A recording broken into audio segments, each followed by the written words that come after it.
You may not know it, but it's UK Parliament Week this week, and so it makes you think about what is going on in Parliament, and we certainly know at the moment that Boris Johnson, who is our Prime Minister, has to make lots of big decisions, particularly about COVID.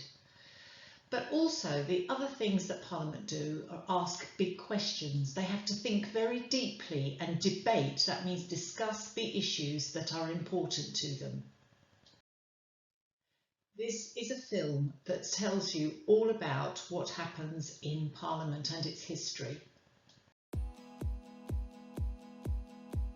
Hospitals, schools, the environment. Lots of things that affect us all are discussed and decided in Parliament. But what is Parliament, and how did it all begin? Parliament has been around for hundreds of years and has changed many times.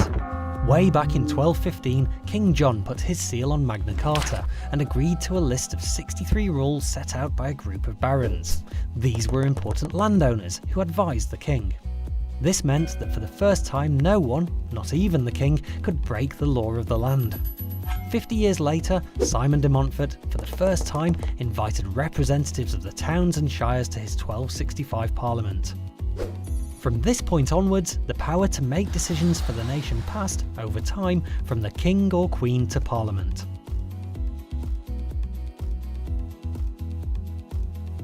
You've probably heard of the government. The government's job is to run the country. Parliament's job is to check and challenge what the government does. Let's take a closer look at what happens in Parliament today. Parliament is made up of three parts: the House of Commons, the House of Lords, and the King or Queen, known as the monarch. The House of Commons chamber is where important topics are debated, laws are discussed, and where members of Parliament, MPs, can keep an eye on the work of the government. There are 650 MPs, and each one represents an area of the United Kingdom. These areas are called constituencies. Most MPs belong to a political party, which is a group of people with similar views on how the country should be run. And some MPs are independent, which means they aren't part of any party. MPs are voted for by the people in their constituency at general elections. The leader of the party that wins the election becomes the Prime Minister. The Prime Minister and their party run the country, and are called the government. Parties not in power are known as the opposition, and they take a leading role in checking and challenging the ideas of government through debates in the chamber. At the head of the House sits the Speaker.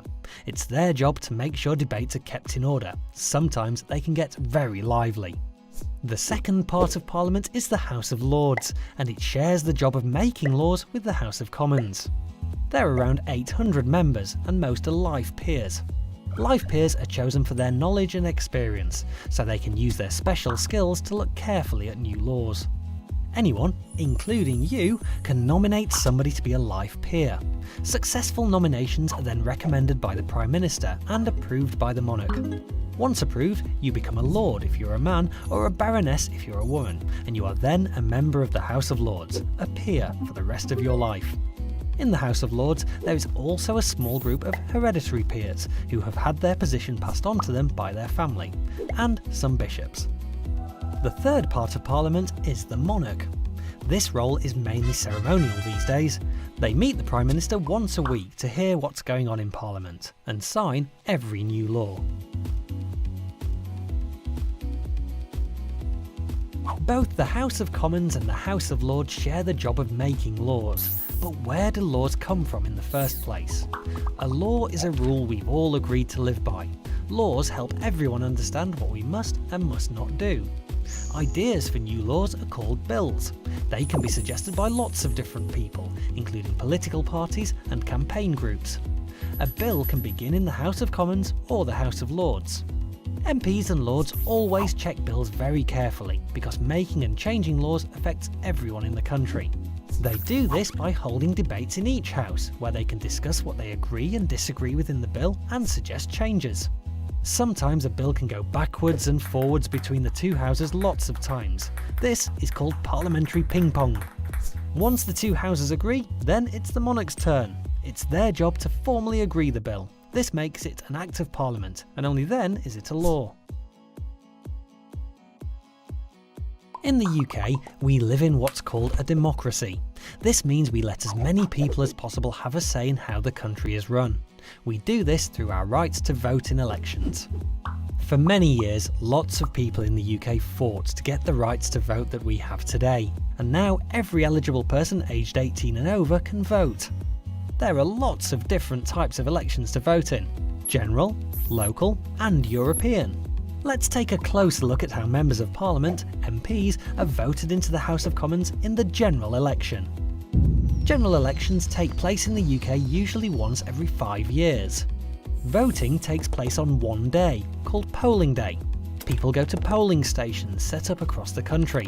They choose who they want to vote for from a list of candidates by putting a cross next to the name of the person they've chosen. The candidate with the most votes then becomes the MP for that area, called a constituency. OK, but how would I know who to vote for? Before elections, candidates need to campaign to try to get people to vote for them. Campaigning can involve handing out leaflets to explain their ideas, speaking in public discussions, talking to people by visiting houses door to door, and party political broadcasts on TV. Parties with candidates standing for election also write a list of everything they want to do if they win. This is called a manifesto. Once they've won an election, an MP represents all their constituents, including those who didn't vote or voted for someone else. The party with the most elected MPs forms the government, and their leader becomes the Prime Minister. If no one party wins the election, then this is called a hung parliament. If this happens, 2 or more parties might agree to join together to form what is known as a coalition government. One way to have a say in how the country is run is to use your vote. You have to be 18 or over to vote in general elections, and you can register from the age of 16. But whatever your age, there are loads of other ways to get involved and have your voice heard. If there's something you feel strongly about in your local area, or even something that affects people across the UK, let Parliament know. You can contact your local Member of Parliament, MP, or any Lord by letter, phone or email to talk about something that's important to you. Sometimes there's power in numbers. To have your say, you could start a petition for a cause that interests you and get other people signing up to agree. Or if you're really passionate about something, you could join a campaign group. These groups use lots of different ways to have their say, from lobbying MPs, which means asking them to support their cause, to holding peaceful protests, all to help bring about change. And don't forget, you can get your voice heard in school too. Many schools have school councils to give students the chance to have a say on how their school is run, a bit like a parliament for school. So, Parliament sits at the heart of UK democracy, discussing the big topics of the day, making laws and keeping the government in check. And for democracy to really work, we all have to be involved. What will you do?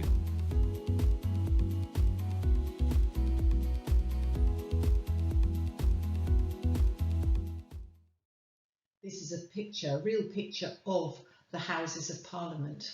And as you've just heard, this is made up of 2 houses, the House of Commons and the House of Lords. Together, they combine the local voices of Members of Parliament, MPs. They are elected to the House of Commons with the experience and expertise of members of the House of Lords. As we know, debate is discussing issues about things that are happening in the country. Perhaps you can stop this presentation and think of all the things they might actually be debating in the House of Commons, and then think of maybe a question you'd like to debate in your class. You'll also want to possibly ask people questions and challenge, and you might be able to change people that represent you, like myself. Perhaps you want to ask me a question that you might want to think about for our school. What questions would you like to ask me? Perhaps you could write one down. You possibly remember the big vote that's going to happen in America on Tuesday, that's tomorrow, if you're watching this on Monday, of course. But we could hold an election still at school. We did a couple of years ago. Because of COVID, there's a bit of a problem, but we could actually hold an election in each class, and then the results of that could change our school. So let's think of a question to debate. It's all about having your say, not getting your own way. It's actually trying to work out what most people want and see if it's reasonable. Yes, it starts with you. Votes are really important. It took a long time for people to get the vote, so everybody had an equal say in how the country was run.